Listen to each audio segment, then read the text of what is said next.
கர்த்தருடைய பரிசுத்த நாமத்துக்கு மகிமை உண்டாகட்டும். வாசிப்போம். சங்கீதம் 37வது அதிகாரம் 39வது வசனம். நீதிமான்களுடைய ரட்சிப்பு கர்த்தரால் வரும், இக்கட்டு காலத்தில் அவரே அவர்கள் அடைக்கலாம். நீதிமான்களுடைய ரட்சிப்பு கர்த்தரால் வரும், இக்கட்டு காலத்தில் அவரே அவர்கள் அடைக்கலாம். அல்லேலூயா. நீங்க பயந்தரக்கூடாது. நீதிமான்களின் ரட்சிப்பு அப்படின்னா நம்மளாம் என்ன நீதிமானால்? இயேசு கிறிஸ்துவனுடைய பிள்ளைங்க எல்லாம் நீதிமான்கள். அல்லேலூயா. ஏன்னா ரோமர் 3 சொல்லுது. ஏன்னா முதல்ல நம்ம நீதிமான்கள்னா யாருன்னு தெரிஞ்சுக்கிடணும். இலவசமாய் அவருடைய கிருபையினாலே இயேசு கிறிஸ்துவில் உள்ள மீட்பை கொண்டு நாம் ரட்சிக்கப்பட்டிருக்கோம். நாம் நீதிமான்களாக்கப்பட்டிருக்கிறோம். அல்லேலூயா. அப்ப தேவனுடைய கிருபை, கிறிஸ்துவுக்குள்ள இருக்கிற மீட்பு தான் நம்மளை உள்ள கொண்டு வந்திருக்கு. ஆகவேதான் நீதிமான்களுக்குரிய ரட்சிப்பு, விடுதலை என்பது கர்த்தரால் வரும், இக்கட்டு காலத்தில் அவரே அவர்களுக்கு அடைக்கலம். ஆமென். ஒருவேளை இந்த கால வேளையில நீங்க இங்க வந்திருக்கலாம் பல விதமான தேவைகளோடு, பல கஷ்டத்தோடு, பல கடினமான பாதையை நான் கடந்து போகிறேனே ஆண்டவரே அப்படின்னு சொல்லி, எனக்கு உதவி செய்வார் யாருமே இல்லையே அப்படின்னு சொல்லி கூட நீங்க கடந்து வந்திருக்கலாம். ஆனால் தெளிவாய் சொல்லுகிறது வசனம், இக்கட்டு காலத்தில் அவரே நமக்கு அடைக்கலம். நம்முடைய ரட்சிப்பு எங்கே இருக்கிறதுனா தேவனிடத்தில் இருக்கிறது. ஒருவேளை நான் தேவனுடைய பிள்ளை, ஆண்டவரை ஆராதிக்கிறேன், ஆண்டவருடைய சமூகத்துல நான் நித்தமும் வந்து காத்திருக்கிறேன், ஆனா என் வாழ்க்கையில இத்தனை விதமான போராட்டங்கள் இருக்கிறதே, பிரச்சனைகள் இருக்கிறதே, என் சரீரத்துல பலவீனங்கள் இருக்கிறதே, ஆண்டவரே என் குடும்பத்துல இருக்கிற சூழ்நிலைகள் இப்படியெல்லாம் இருக்குது அப்படின்னு சொல்லி நீங்க நினைத்தால், வேதம் தெளிவாய் சொல்லுது, நம்ம ஆண்டவருடைய பிள்ளை அப்படின்றனால நமக்கு துன்பமே வராதுன்னு சொல்லல. நம்ம ஆண்டவருடைய பிள்ளையா இருக்கிறோம்ன்றதுனால நெருக்கங்கள் வராதுன்னு சொல்லல. நம்ம ஆண்டவருடைய பிள்ளைகளா இருக்கிறோம்ன்றதுனால நமக்கு பாடுகள் இல்லைன்னு சொல்லல. ஏன்னா ஆண்டவர் சொல்லுகிறார், யோவான் எழுதின நற்செய்தி நூல் 16வது அதிகாரம் 33வது வசனத்துல சொல்லப்பட்டிருக்கிறது, உலகத்திலே உங்களுக்கு உபத்திரவம் உண்டு, ஆனாலும் திடன் கொள்ளுங்கள், நான் இந்த உலகத்தை ஜெயித்தேன் என்றார். அல்லேலூயா. ஆக இந்த உலகத்துல தேவ பிள்ளைகளுக்கு சில பாடுகள் இருக்கும். நம்ம சங்கீதக்காரர் சொல்லுகிறார், சங்கீதம் 31:15, என் காலங்கள் உம்முடைய கரத்தில் இருக்கிறது ஆண்டவரே, என்னுடைய சத்துருக்களுக்கு என்னை நீங்களாக்கி விடுவியும் என்று சொல்லுகிறார். அப்படின்னா சங்கீதக்காரனுக்கு ஒரு பெரிய போராட்டம் தான். ஆனா சங்கீதக்காரர் எப்போதும் ஜெபிக்கிறவர், ஆண்டவரோடு கூட இணைந்து இருக்கிறவர். ஆனால் அவருக்கும் அந்த போராட்டம் இருந்துச்சு. அதனாலதான் அவர் சொல்லுறார், என்னுடைய காலங்கள் உம்முடைய கரத்தில் இருக்கிறது ஆண்டவரே, ஆகவே எல்லா சத்துருக்களுக்கும் என்னை விலக்கி காத்து கொள்ளுங்க அப்படின்னு சொல்லுகிறார். அல்லேலூயா. அது மாத்திரமல்ல, ஆண்டவராகிய இயேசு கிறிஸ்து அந்த மலை பிரசங்கத்துல சொல்லும் போது, நீதியின் நிமித்தம் துன்பப்படுகிறவர்கள் பாக்கியவான்கள், பரலோக ராஜ்யம் அவர்களுடையது என்று சொன்னார். ஆமென். அப்ப நமக்கு சில துன்பங்கள் இருக்கும். ஏன்னா நம்ம நீதியாய் நடக்கிறது நிமித்தமாக தேவ பிள்ளைகளுக்கு சில துன்பங்கள் நடக்கலாம், வரலாம். ஆனா அதனால அதை நம்ம சோர்ந்து போயிட வேண்டாம். ஏன்னா கர்த்தர் ஒரு பெரிய ஆசீர்வாதத்தை உங்களுக்காக எனக்காக வைத்திருக்கிறார். ஆமென். 2 தீமோத்தேயு புஸ்தகம் 3வது அதிகாரம் 12வது வசனத்துல சொல்லப்பட்டிருக்கு, அன்றியும் தேவ பக்தியாய் நடக்க மனதாய் இருக்கிறவர்கள் யாவரும் துன்பப்படுவார்கள். பாத்தீங்களா? அப்ப நம்ம நினைக்க கூடாது துன்பமே இருக்காதுல்ல அப்படின்னு. துன்பம் இருந்தாலும் துன்பத்தில் இருந்து தேவன் உங்களை கடந்து போக வழி செய்வார். துன்பம் வந்தாலும் துன்பத்துல இருந்து தேவன் உங்களை தப்புவிப்பார். அதனாலதான் சாத்ராக், மேஷாக், ஆபேத்நேகோ சொன்னாங்க, நாங்கள் ஆராதிக்கிற தேவன் எங்களை தப்புவிக்க வல்லவராய் இருக்கிறார். அல்லேலூயா. அப்ப அவர் சர்வ வல்லமை உள்ள தேவன், தேவனுடைய பிள்ளைகளை தேவன் தப்புவிப்பார். ஆமென். 2 கொரிந்தியர் 4:9 கூட சொல்லுது, துன்பப்படுகிறவர்கள் எனப்பட்டாலும் நாங்கள் கைவிடப்படுவதில்லை பவுல் சொல்லுகிறார். ஆமென். நீதிமானுக்கு இக்கட்டுல கர்த்தர் நமக்கு அடைக்கலமா இருப்பார். நீங்க துன்பப்படுத்தப்பட்டாலும், நமக்கு துன்பம் வந்தாலும் தேவன் நம்மை கைவிட மாட்டார். ஆமென். அல்லேலூயா. ஆக இந்த நல்ல நாளில நம்ம தைரியமா இருக்க வேண்டும், நம்ம உற்சாகமா இருக்க வேண்டும். எப்படிப்பட்ட ஒரு நெருக்கமான காரியங்கள்ல நம்ம இருந்தாலும் இதையும் கடந்து போக தேவன் எனக்கு கிருபை செய்வார். இதையும் நான் தாண்டுவேன். அதனாலதான் சங்கீதக்காரர் சொல்லுகிறார், உம்மாலே நான் ஒரு சேனைக்குள் பாய்ந்து போவேன், உம்மாலே நான் ஒரு மதிலை தாண்டுவேன் என்று சொல்லுகிறார். அல்லேலூயா. நம்முடைய வாழ்க்கையில வருகிற எந்த மதில்களா இருந்தாலும் அதை தாண்டி செல்லும் அளவுக்கு தேவனாகிய கர்த்தர் உங்களுக்கும் எனக்கும் பலனை கொடுப்பார். அல்லேலூயா. அதனாலதானே 2 தீமோத்தேயு 1வது அதிகாரம் 7வது வசனத்துல பவுல் சொல்லுகிறார், பரிசுத்த ஆவி பயத்தின் ஆவி அல்ல, தைரியமும் பலமும் தெளிந்த புத்தியும் உள்ள ஆவியா இருக்கிறது என்று சொல்லப்பட்டிருக்கிறது. அல்லேலூயா. அப்ப பெலத்தின் ஆவியானவர் நம்மை நிரப்புவார். ஆமென். அல்லேலூயா.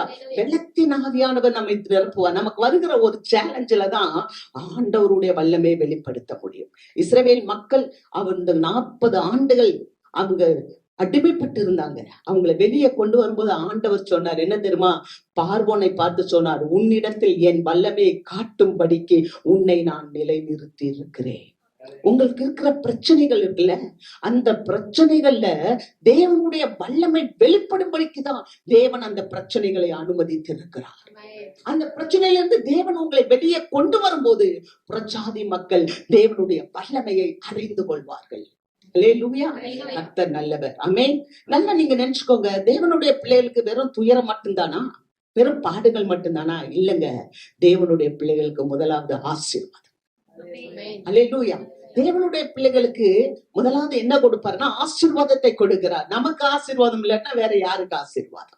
நமக்கு நன்மைகள் இல்லாட்டா வேற யாருக்கு நன்மைகள்? அல்லேலூயா. அவர் எவ்வளவு நல்லவர் தெரியுமா? ஆமென். கானானிய ஸ்திரீட்ட சொல்றாரு, பொறுமையா இருமா, முதல்ல பிள்ளைகள் உண்டு திருப்தி அடையட்டும், பின்பு நாங்க நாய்களுக்கு கொடுக்கிறோம். அந்த அம்மா பின்னாலேயே போறாங்க. ஆண்டவர் சொல்றாரு, முதல்ல என் பிள்ளைங்களுக்கு திருப்தியா கொடுத்துக்கிறேன், அதுக்கப்புறம் நீங்க சாப்பிடுங்க அப்படின்றாரு. அப்ப தேவ பிள்ளைகளுக்கு தேவன் எவ்வளவு திருப்தியாய் கொடுப்பார். ஆமென். நம்ம வாசிக்கலாம். நீதிமொழிகள் புஸ்தகம் 10வது அதிகாரம் 6வது வசனம்.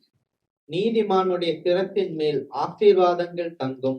நீதிமானுடைய சிரசின் மேல் ஆசீர்வாதங்கள் தங்கும். அல்லேலூயா. நல்ல ஆண்டவர் இன்னைக்கு பேசுகிறார். நீதிமானுடைய ரட்சிப்பு கர்த்தரால் வரும். அப்ப ஆண்டவர் நீதிமானுக்கு என்ன கொடுக்கிறார்? ஆசீர்வாதம் கொடுக்கிறார். தேவனுடைய பிள்ளைகளுக்கு என்ன கொடுக்கிறார்? ஆசீர்வாதம் கொடுக்கிறார். எப்படிப்பட்ட ஆசீர்வாதம்? சிரசின் மேல் ஆசீர்வாதத்தை வைக்கிறார். அல்லேலூயா. கர்த்தருக்கு மகிமை. வசனம் சொல்லுது, நீதிமானுக்கு வரும் துன்பங்கள் அநேகமா இருந்தாலும் எல்லாவற்றிலிருந்து தேவன் விட்டு வைக்கிறவர். அல்லேலூயா. ஆகவேதான் அவர் சொல்லுகிறார், நீதிமான்களுடைய சிரசின் மேல் ஆசீர்வாதம் தங்கும். ஆமென். நம்ம வாசிக்கிறோம் நீதிமொழிகள் 4வது அதிகாரம் 18வது வசனம். நீதிமான்களுடைய பாதை நடுப்பகல் வரைக்கும் அதிகமாய் பிரகாசிக்கிற சூரிய பிரகாசம் போல் இருக்கும். நீதிமான்களுடைய பாதை நடுப்பகல் வரைக்கும் அதிகமாய் பிரகாசிக்கிற சூரிய பிரகாசம் போல் இருக்கும். அல்லேலூயா. நீங்க பயந்து போக கூடாது. என் வாழ்க்கையில ஒரு இக்கட்டு இருக்கு, என் வாழ்க்கையில ஒரு பிரச்சனை இருக்கு, அந்த பிரச்சனையை வச்சுதானே உன்னை தேவன் உயர்த்த போறாரு. அல்லேலூயா. அந்த கழுதை கட்டி இருந்தா தானப்பா அந்த கழுதை தேவனுக்கு பயன்படும். அல்லேலூயா. அந்த கழுதை கட்டி இருந்தாதான் அது ஆண்டவர் சவாரி செய்ய பயன்படும். அப்ப சில காரியங்கள் நீதிமான்கள் நம்மளை சில காரியங்கள் தடுத்து வைத்திருந்தாலும் அது முற்றுமுடிய நம்மளை தடுக்க முடியாது. ஏன்னா நம்முடைய பாதை எப்படி இருக்கான்? நடுப்பகல் வரைக்கும் அதிகமாய் உதிக்கிற சூரியனை போல் இருக்கும். அல்லேலூயா. அப்ப ஒரு நல்ல வெளிச்சத்தின் பாதையில, நல்ல ஆரோக்கியத்தின் பாதையில தேவ பிள்ளைகளை தேவன் வழி நடத்துவார். அல்லேலூயா. இன்னைக்கெல்லாம் நிறைய பேரு இந்த விட்டமின் டி இல்லாம கஷ்டப்படுறாங்க. இந்த விட்டமின் டி எலும்புகளுடைய ஆரோக்கியத்துக்கு முக்கியமா தேவை. ஆனா கர்த்தர் அதை என்ன பண்ணிருக்கிறாருன்னா நமக்கு இலவசமாய் கொடுத்திருக்கிறார். ஆமென். சொல்லுவாங்க, காலையில ஒரு 11 மணில இருந்து 11:30 மணி வரைக்கும் நீங்க சூரிய வெளிச்சத்துல போய் நில்லுங்க. சாயந்தரம் ஒரு 4:30 மணில இருந்து ஒரு 5 மணி வரைக்கும் நீங்க சூரிய வெளிச்சத்துல நில்லுங்க, உங்களுக்கு நல்ல ஒரு ஆரோக்கியம் கிடைக்கும் அப்படின்வாங்க. அல்லேலூயா. அப்ப அந்த சூரியன் நடுப்பகல் வரைக்கும் உதிக்கிற அந்த சூரியன் நிமித்தமாக தேவனுடைய பிள்ளைகளுக்கு ஆசீர்வாதங்களை வழங்குகிறார். அல்லேலூயா.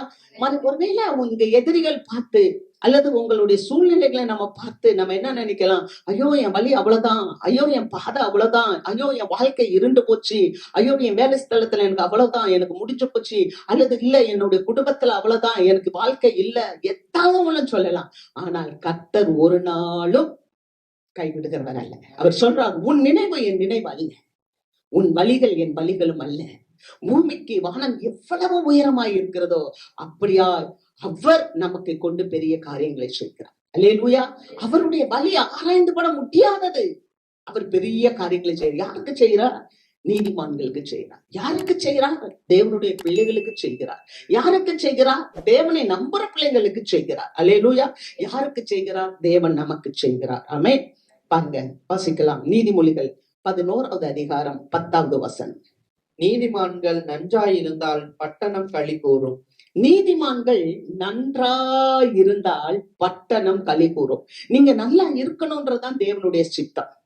அல்லேலூயா. ஏன்னா நீங்க நல்லா இருந்தா, நீங்களும் நானும் நல்லா இருந்தா தேசம் களி கூறும், பட்டணங்கள் களி கூறும். அல்லேலூயா. நீதிமான்கள் நல்லா இருந்தா தேசத்துல செழிப்பு உண்டாகும். நீதிமான்கள் நன்றாய் இருந்தால் தேசத்துல நன்மை உண்டாகும். நீதிமான்கள் நன்றாய் இருந்தால் தேசத்துல அக்கிரமங்கள் குறையும். நீதிமான்கள் நன்றாய் இருந்தால் தேசத்துல பாவங்கள் குறையும்.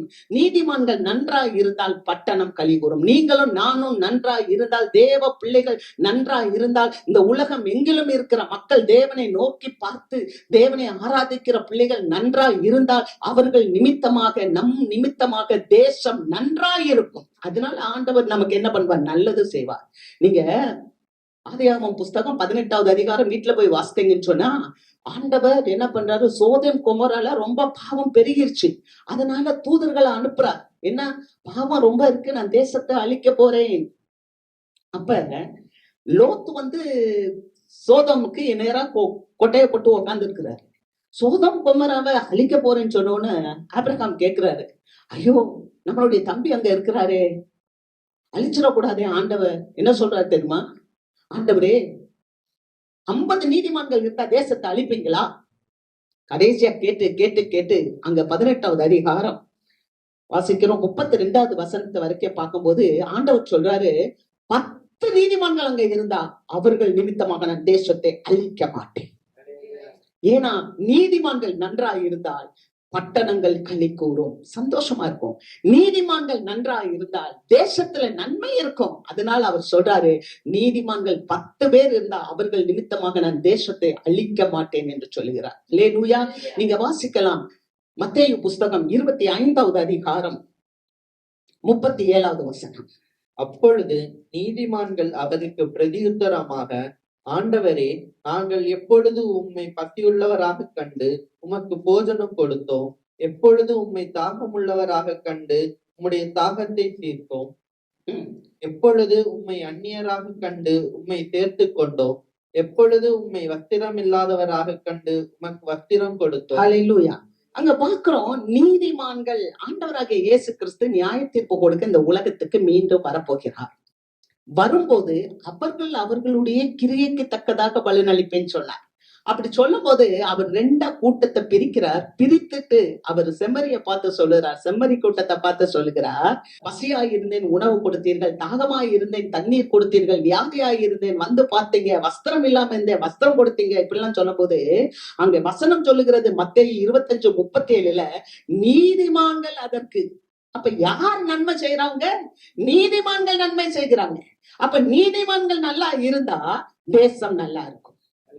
அல்லேலூயா. நீதிமான்கள் நன்றாக இருந்தா தேசம் நன்றாக இருக்கும். ஏன்னா நீதிமான்கள் நன்மை செய்கிறவர்கள். இயேசுவானவர் நன்மை செய்கிறவரால் சுற்றி திரிந்தார். அது போல இந்த நீதிமான்கள் தேவனுடைய பிள்ளைங்க நன்மை செய்யறவங்களா இருக்கிறாங்க. பாருங்க, எசேக்கியா ராஜா ஒரு முறை வியாதிப்பட்டார். ஆண்டவர் ஏசாயாட்ட சொல்லிட்டார், அவனை நான் எடுக்க போறேன். அப்ப எசேக்கியா ராஜா என்ன செய்தார் தெரியுமா? அவர் சுவற்றின் புறமாக திரும்பி நின்று, ஆண்டவரே, நான் என்னென்ன நன்மையெல்லாம் செய்தேன்ப்பா, இதெல்லாம் நீங்க நினைச்சு பாருங்கன்னு சொல்லி ஒரு சின்ன வேண்டுதல் செய்த போது ஏசாயா அந்த வாசல் முற்றத்துக்கு தான் போயிருப்பாரு.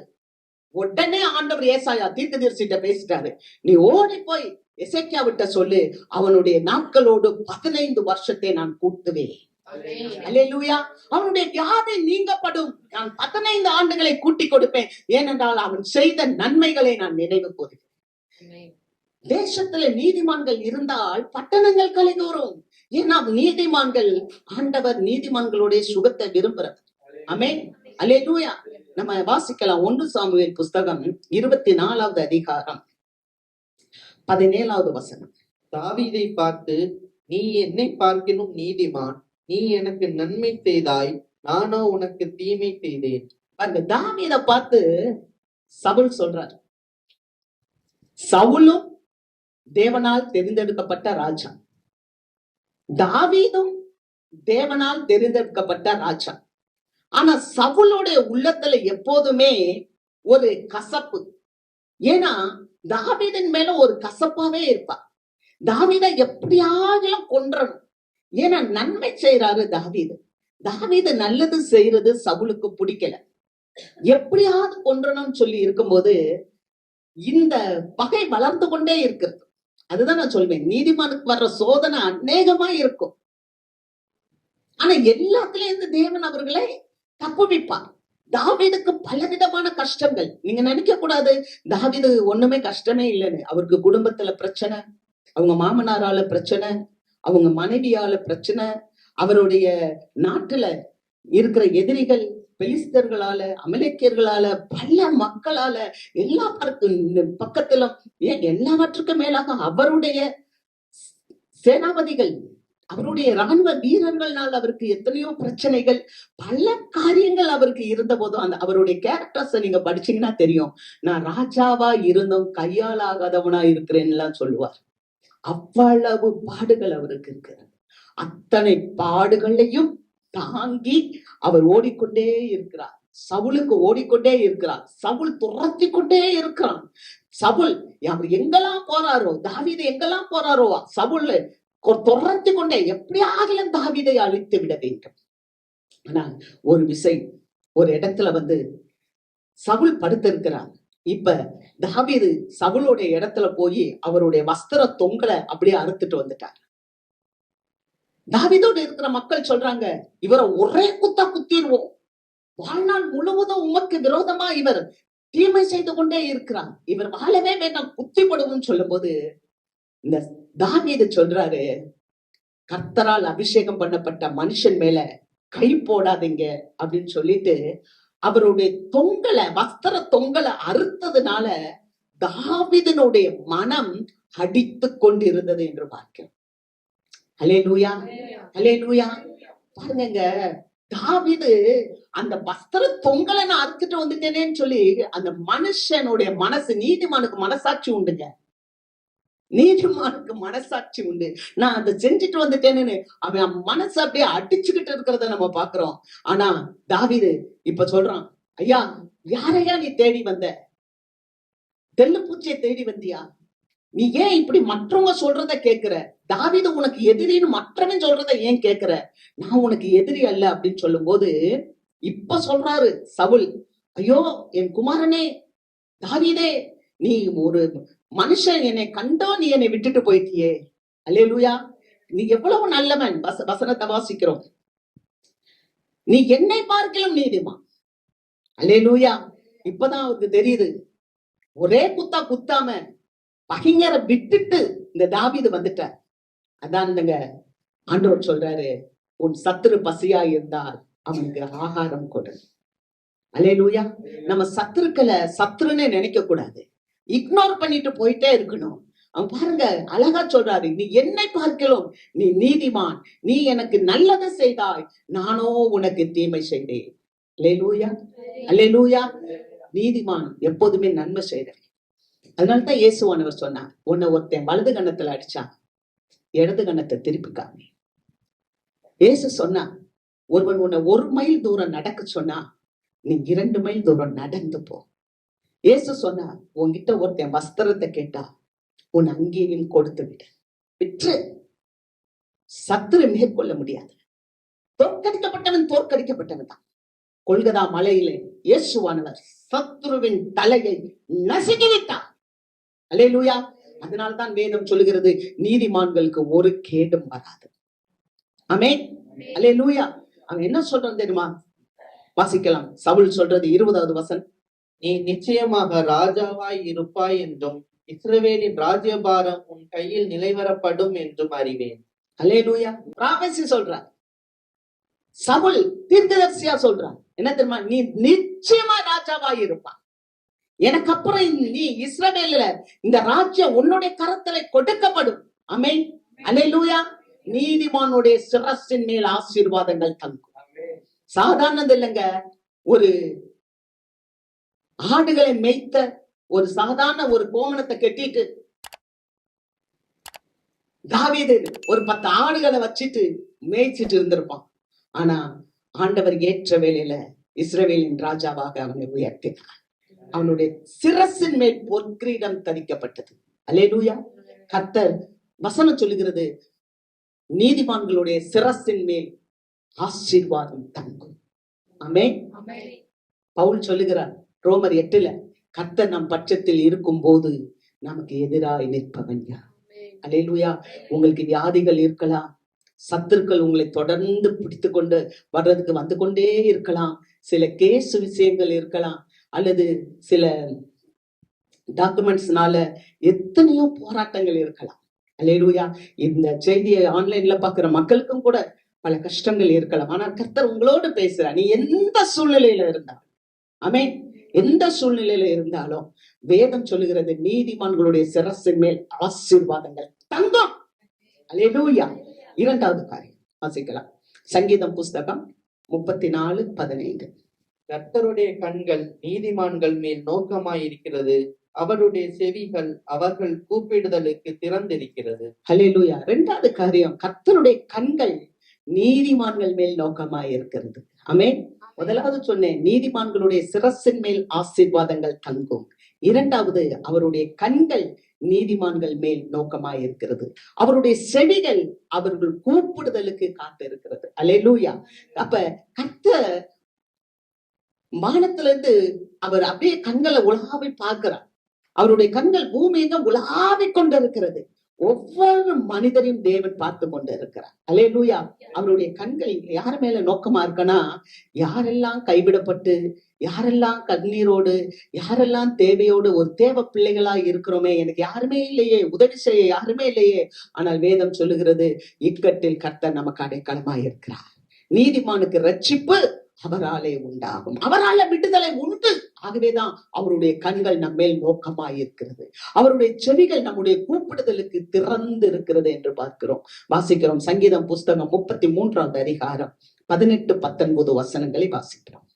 தமக்கு பயந்து தமது கிருபைக்கு காத்திருக்கிறவர்களின் ஆத்துமாக்களை மரணத்திற்கு விலக்கி விடுவிக்கவும், பஞ்சத்தில் அவர்களை உயிரோடே காக்கவும் கர்த்தருடைய கண் அவர்கள் மேல் நோக்கமாயிருக்கிறது. அல்லேலூயா. 2 காரியத்தை இங்க நம்ம நல்லா பார்க்கிறோம். 1, மரணத்தில் இருந்து விடுவிக்க. 2வது, பஞ்சத்தில் இருந்து நம்மளை காப்பாற்ற. அல்லேலூயா. தேவனாகிய கர்த்தர் தேவ பிள்ளைகளை மரணத்திலிருந்து விடுவிக்கிறவர். நம்முடைய நோய்கள், நம்முடைய கண்ணீர்கள், நம்முடைய கஷ்டங்கள், நம்முடைய பாரம், ஒருவேளை சிலருக்கு தற்கொலை செய்யலாம், அல்லது இந்த வாழ்க்கை போதும் இத்தோட நாம் முடிச்சு விடலாம். ஆனால் தேவன் சொல்லுகிறார், நான் உங்களை உயிர்ப்பிப்பேன். அல்லேலூயா. கர்த்தர் ஜீவனை கொடுக்கிறவர். இந்த எலும்புகள் உயிரடையுமா? தீர்க்கதரிசியினிடத்தில் தேவன் கேட்டார். அன்றைக்கு தீர்க்கதரிசி சொன்னார், இந்த எலும்புகளை ஆண்டவரே நீர் அறிவி, நீர் அறிவி. அவர்கள் உயிரடைந்தார்கள், மாபெரும் சேனையாய் எழும்பி நின்றார்கள். அல்லேலூயா. அவர் ஆத்துமாக்களை மரணத்துக்கு தப்புவிக்கிறவர் மாத்திரமல்ல, பஞ்சத்திலே அவர்களை உயிரோடு காப்பார். பஞ்சம் இனி வரப்போகிற காலம் ஒரு பெரிய பஞ்சத்தின் காலம், கொடிய காலம். ஆனாலும் தேவன் தேவ பிள்ளைகளை பாதுகாப்பார். அல்லேலூயா. அதுக்கு சான்றாக நம்ம வாசிக்கும் போது 2 ராஜாக்கள் புஸ்தகம் 8வது அதிகாரம் 1 முதல் 6 வசனங்களை நம்ம அங்க வாசிக்கும் போது, நீங்க வீட்டுல போய் வாசித்துக் கொள்ளுங்க. எலிசா தீர்க்கதரிசி சூனேமியாள் என்ற ஒரு பெண்ணுக்கு நன்மை செய்கிறார். ஒரு குழந்தை வாக்கியம் இல்லாத ஒரு மகளுக்கு குழந்தை வாக்கியத்தை கொடுக்கிறார். அல்லேலூயா. அந்த சூனேமியாள் அந்த கர்த்தருடைய ஊழியக்காரனை அதிகமாய் நேசிக்கிறவர். அவள் சொல்றா, தன் கணவர்கிட்ட சொல்றா, புருஷன்கிட்ட சொல்றா, நம்ம வீட்டுக்கு அடிக்கடி வந்து போகிற ஒரு இந்த மனுஷன் தேவனுடைய மனுஷன், இவருக்கு மேல் மாடியில ஒரு அறையை கட்டி, அதுல ஒரு கட்டிலை போட்டு, ஒரு மேஜையை போட்டு, அதுல ஒரு குத்து விளக்க வைத்து அவருக்கு கொடுக்க வேண்டும். அல்லேலூயா. அப்ப எப்ப எல்லாம் இந்த எலிசா சூனேமியாள் வீட்டுக்கு வராரோ, அப்பெல்லாம் இந்த சூனேமியால வர நல்ல கரிசனையோடு கவனிக்கிறான், நல்ல சகல உபசரணையோடு கவனிக்கிறத பார்த்த உடனே எலிசா சொல்றாரு, இந்த மகளுக்கு ஏதாவது நான் நன்மை செய்யணுமா, அங்கே வேதம் சொல்லுகிறது, சூனேமியாளை குறித்து சொல்லும் போது இவள் கனம் பொருந்திய ஸ்திரீ என்று சொல்லப்பட்டிருக்கிறது. அப்படி என்றால் அங்க இருக்கிற மேல்மட்ட தலைவர்கள் எல்லாமே அவளுக்கு நல்லா தெரிந்திருக்க வேண்டும். ஒரு கனத்துக்குரியவளாகத்தான் இந்த பெண் அங்கே காணப்பட்டார். அல்லேலூயா. ஆகவே அந்த கேயாசி சொல்லுகிறார், இவள் கனமுள்ள பெண், ஆனாலும் அவளுக்கு ஒரு குறை உண்டு, ஒரு குழந்தை இருந்தால் அது நலமாய் இருக்கும் என்று சொல்லும் போது, அடுத்த உற்பத்தி காலத்துல அவருக்கு ஒரு குழந்தை உண்டு. குழந்தை பிறக்குது. குழந்தை பிறந்த உடனே அது சின்ன ஒரு விஷயம் அதற்கு மரணம் வருகிறது. ஆனாலும் உடனடியாக எலிசா அதை உயிர்ப்பித்து கொடுத்தார். உயிர்ப்பிடித்து கொடுத்தது மாத்திரமல்ல, இந்த தேசத்துல 7 ஆண்டுகள் பஞ்சம் வரப்போகிறது, ஆகவே நீ தப்பிப்போய் எங்கேயாவது இரு என்று சொன்னார். அல்லேலூயா. அந்த தேசத்துல ஒரு புதிய ராஜா வருகிறார். அந்த ராஜா கேயாசியை கூப்பிட்டு, எலிசா செய்த நல்ல காரியங்களை எல்லாம் எனக்கு சொல்லு என்று சொல்லும் போது, இந்த மாதிரியான காரியங்களை எல்லாம் இவன் சொல்லிக் கொண்டு இருக்கிறான் ராஜாவின் இடத்தில். அந்த நேரத்திலே சூனேமியாள் அங்கே வருகிறாள். அல்லேலூயா. 7 வருஷம் பஞ்சம் தீர்ந்து விட்டது. இப்பொழுது அவள் சொந்த தேசத்துக்கு வருகிறாள். வந்து ராஜாவின் இடத்தில் சொல்லுகிறாள், நான் பஞ்சத்தின் நிமித்தமாய் வெளிநாட்டுக்கு போனேன், இப்பொழுது மீண்டுமாக நான் இங்கு வந்து விட்டேன், இப்பொழுது என்னுடைய வயலையும் என்னுடைய இடத்தையும் எனக்கு தர வேண்டும் என்று சொன்ன போது, நான் சொன்ன ஸ்திரீ இதோ வந்து விட்டார். அல்லேலூயா. காரியம் எப்படி வாய்க்கிறது பாருங்க. காரியங்களை தேவன் கைகூடி வர பண்ணுகிறவர். அவர் சொல்லுகிறார், இழந்து போனதை நான் உனக்கு திரும்ப தருவேன் என்று சொல்லுகிறார். இழந்து போன சுகம், இழந்து போன சமாதானம், இழந்து போன சந்தோஷம், இழந்து போன வேலை, இழந்து போன ஆரோக்கியம், இழந்து போன எந்த ஒரு காரியமாய் இருந்தாலும், இழந்து போன ஆவிக்குரிய வாழ்க்கை எல்லாவற்றையும் கர்த்தர் உங்களுக்கு இந்த நாளிலே திரும்ப தருகிறார். ஆமென். காரணம் என்ன தெரியுமா? அவருடைய கண்கள் உங்க மேல நோக்கமாய் இருக்கிறது. அவருடைய செவிகள் உங்களுடைய கூப்பிடுதலுக்கு கேட்டு கொண்டே இருக்கிறது. அல்லேலூயா. அவர் கூப்பிடுதலை கேட்கிறவர். கர்த்தருக்கு மகிமை. இதோ இந்த ஸ்திரீ தான் சூனேமியாள் இங்கேயே வந்து விட்டாள் என்று சொல்லும் போது அவர் அப்படியே பார்க்கிறார். என்ன செய்த தெரியுமா ராஜா? அங்க இல்ல, ஒரு ஆளை கூப்பிட்டு, ஒரு பிரதானியை கூப்பிட்டு, இந்த அம்மாக்கு என்னென்ன தேவையோ எல்லாவற்றையும் செய்து கொடுங்கள், அவளுடைய வயலை அவளுக்கு கொடுங்கள், அது மாத்திரமல்ல இந்த 7 வருஷமாக அந்த வயலிலே விளைந்த எல்லா ஆசீர்வாதங்களையும் அவளுக்கு திரும்ப கொடுங்கள் என்று சொல்லி, அல்லேலூயா, திரும்ப கொடுங்கள். 7 வருஷம் அந்த நிலத்துல வந்த எல்லா ஆசீர்வாதத்தின் பலனை, அந்த வயலின் பலனை அவளுக்கு கொடுங்கள் என்று சொல்லி ஆணையிட்டார். அல்லேலூயா. உங்க வாழ்க்கையில சோர்வுகள் இருக்கலாம், உங்கள் வாழ்க்கையில கஷ்டங்கள் இருக்கலாம், உங்கள் வாழ்க்கையில கடன் பிரச்சனைகள் இருக்கலாம், உங்கள் வாழ்க்கையில பொருளாதார கஷ்டங்கள் இருக்கலாம், உங்க வாழ்க்கையில சுகவீனங்கள் இருக்கலாம், உங்கள் வாழ்க்கையில சில பலவீனங்கள் இருக்கலாம், உங்கள் வாழ்க்கையில சில ஏமாற்றங்கள் இருக்கலாம், உங்களுடைய வாழ்க்கையில சில தோல்விகள் இருக்கலாம். ஆனால் கர்த்தர் எல்லாவற்றையும் ஜெயமாய் மாற்றி கொடுப்பார். அல்லேலூயா. ஜீவனுள்ள தேவன் இன்றும் அவர் உயிர் வாழ்ந்து கொண்டே இருக்கிறார். கர்த்தருடைய கண்கள் நீதிமான்கள் மேல் நோக்கமாய் இருக்கிறது. வசனத்தை வாசிக்கிறோம். சங்கீதங்களின் புஸ்தகம் 37வது அதிகாரம் 25வது வசனத்தை வாசிக்கும் போது, நான் இளைஞனாய் இருந்தேன், முதிர் வயதும் உள்ளவனானான், ஆனாலும் நீதிமான் கைவிடப்பட்டதையும் அவன் சந்ததி அப்பத்துக்கு இறந்து திரிகிறதையும் நான் காணவில்லை. அல்லேலூயா. நீ மாத்திரம் இல்லப்பா, உன் சந்ததியை தேவன் ஆசீர்வதிப்பார். உன் சந்ததியின் சந்ததியை தேவன் ஆசீர்வதிப்பார். நாம் ஆராதிக்கிற தேவன் எப்படிப்பட்டவர்? சந்ததிகளை ஆசீர்வதிக்கிறவர். அவர் ஆரோன் குடும்பத்தை ஆசீர்வதிக்கிறார், இஸ்ரவேல் குடும்பத்தை ஆசீர்வதிக்கிறார், கர்த்தருக்கு பயந்தவர்களை அவர் ஆசீர்வதிக்கிறார். அல்லேலூயா. கர்த்தருக்கு பயந்த சிறியோர்களையும் பெரியோர்களையும் தேவன் ஆசீர்வதிக்கிறார். வாசிக்கலாம். சங்கீதம் புஸ்தகம் 72வது அதிகாரம் 7வது வசனம். அவருடைய நாட்களில் நீதிமான் செழிப்பான். அவருடைய நாட்களில் நீதிமான் செழிப்பான். அல்லேலூயா. அல்லேலூயா. கர்த்தருடைய கண்கள் எதுக்கு தெரியுமா நோக்கமா இருக்கு? நீதிமான் செழிப்பான். நீதிமான் பனையை போல் உயருவான்.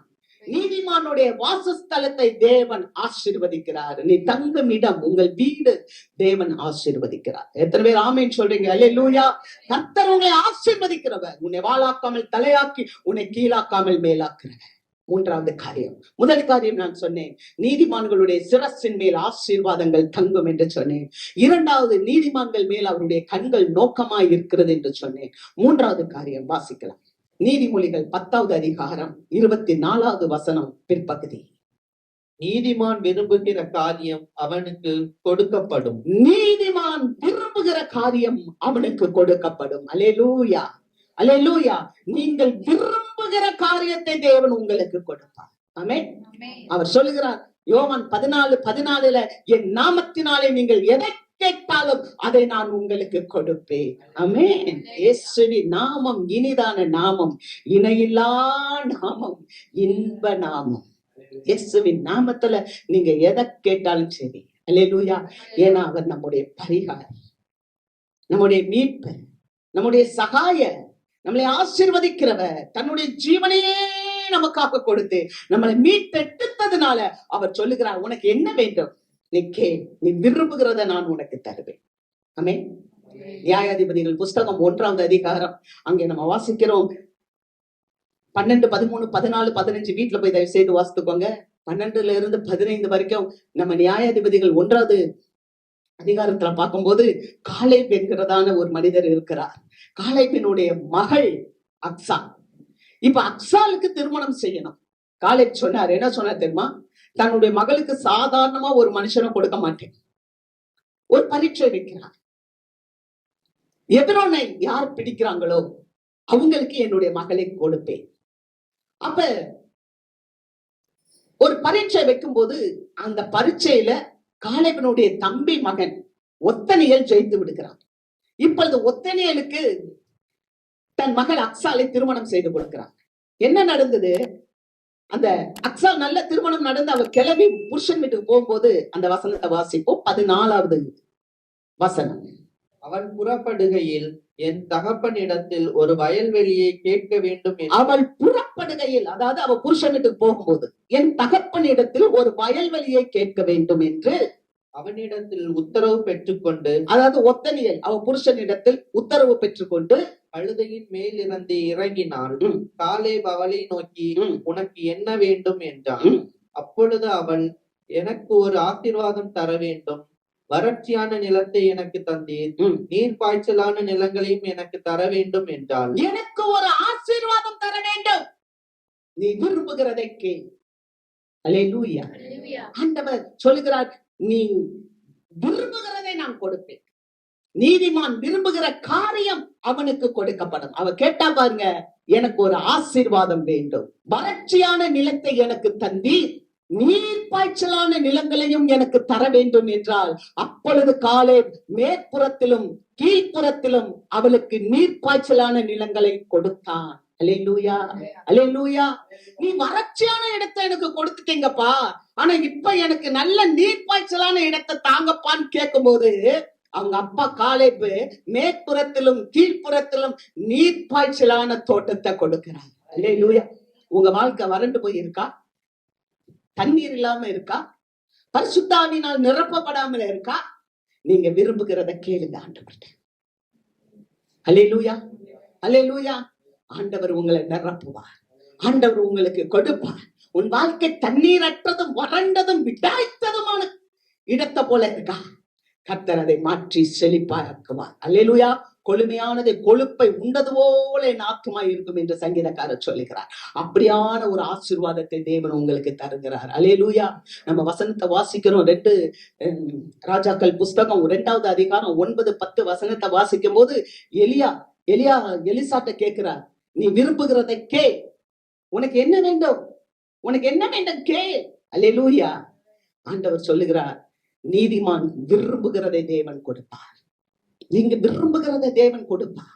நீங்க என்ன வேணும் கேட்க மாட்டேன்றீங்க, நீங்க கேளுங்க ஆண்டவர்கிட்ட, நீங்க ஜெபிங்க, கர்த்தருடைய கட்டளைகளுக்கு கீழ்ப்படிங்க, உங்களை தேவனிடத்துல அர்ப்பணிங்க. தேவனால் கூடாதது ஒன்றுமில்லை, மனிதனால் கூடாதவைகள் தேவனால் கூடும். அல்லேலூயா. அவன் கேட்கிறான், எலிசா கேட்கிறான், எனக்கு உம்மிடத்தில் இருக்கிற வரத்தை இரட்டிப்பாய் தர வேண்டும். அல்லேலூயா. எலியா பதறிட்டாருங்க.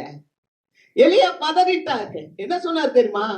எலியா பெரிய ஒரு ப்ராஃபட், ஒரு தீர்க்கதரிசி. மழை வானா வருது, மழை நின்னுனா நிக்குது, ராஜா முன்னால போய் நிக்கிறாரு. அவ்வளவு 450 பாகால் தீர்க்கதரிசிகளை கொலை செய்யறாரு. நல்ல பெரிய பெரிய காரியத்தெல்லாம் செய்யறாரு. ஒருவேளை அவன் ஏதாவது எலிசா கேட்டிருந்தா கொடுத்துருப்பார். எனக்கு ஒரு வீடுதான், ஒரு சொத்துதான், அல்ல எனக்கு இத்தனை கோடி தானா கூட கொடுத்திருப்பாரு.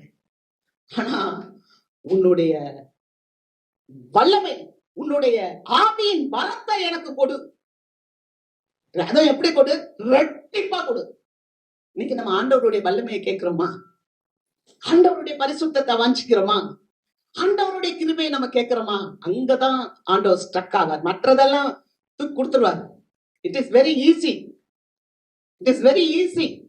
ஆனா அவருடைய வல்லமைய, அவருடைய வரத்தை, அவருடைய கிருபைய, அவருடைய ஞான வரத்தை உங்களுக்கு கொடுக்கணும்னா அவர் கொஞ்சம் யோசிப்பார். என்ன திரும்ப சொல்லுவாரு?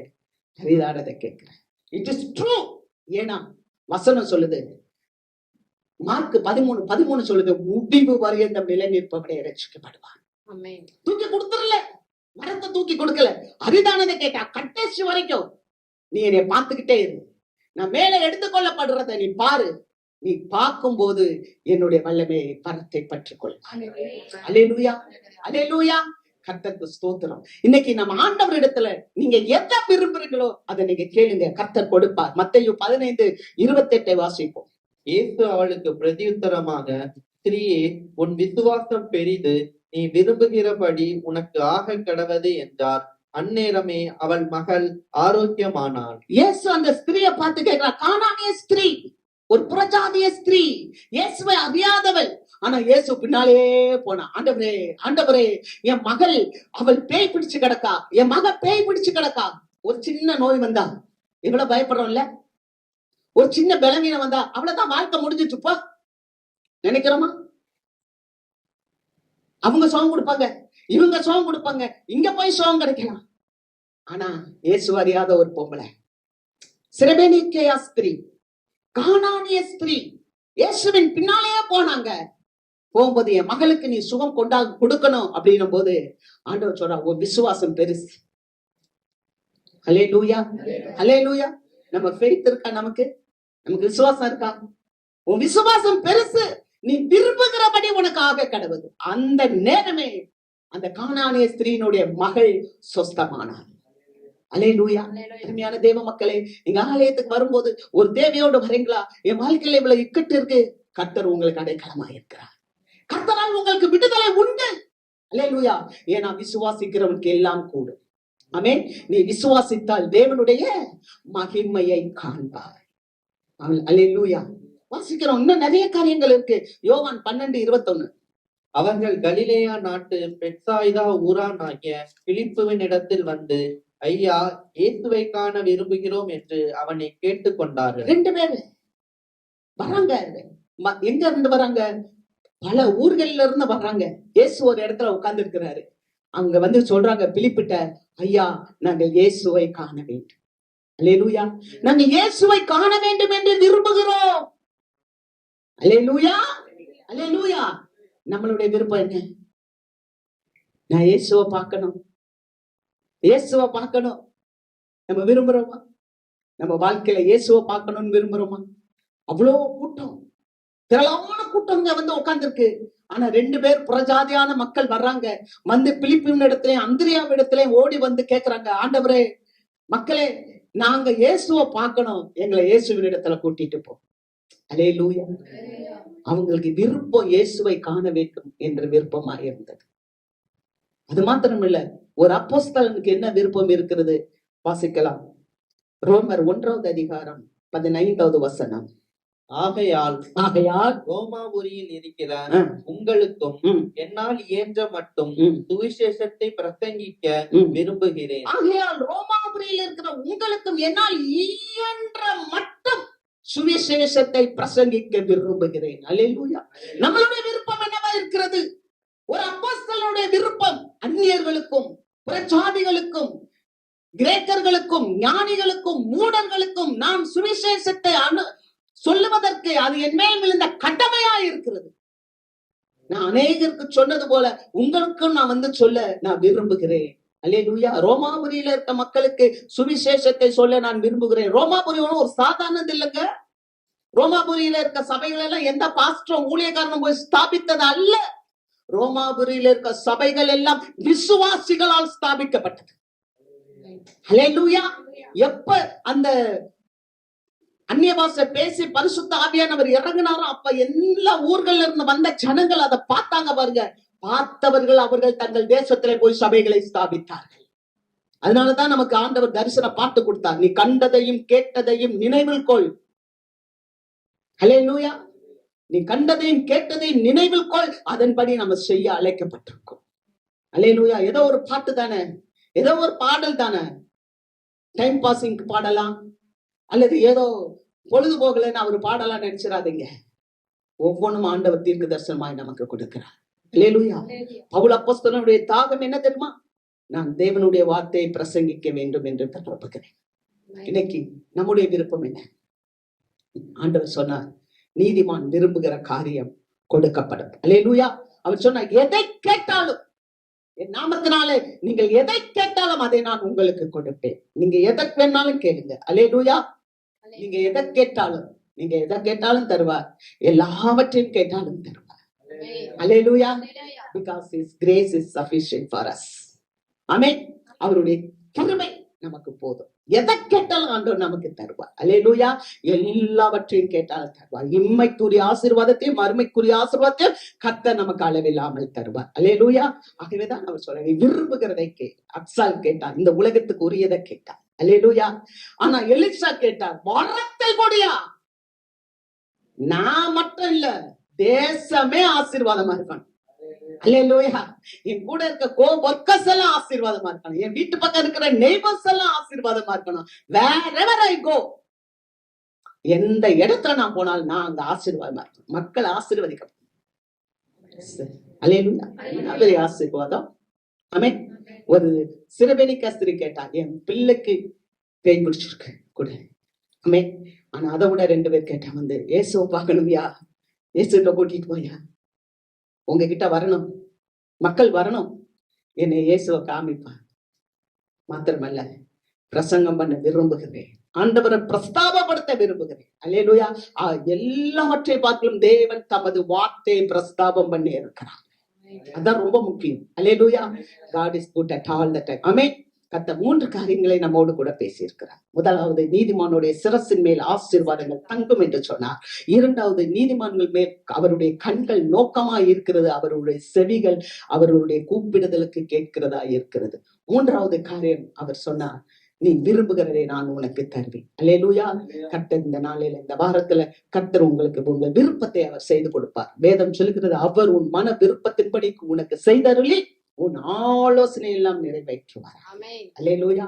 தாகம் உள்ளவன் மேல் தண்ணீரை ஊற்றுவேன். அப்ப நீங்க தாகத்தோட வந்திருந்தீங்கன்னா ஆண்டவர் இந்த வார்த்தையினால உங்களை நிரப்புகிறார். ஆமென். அல்லேலூயா. நாம் அப்படியே எழுந்திருப்போம்.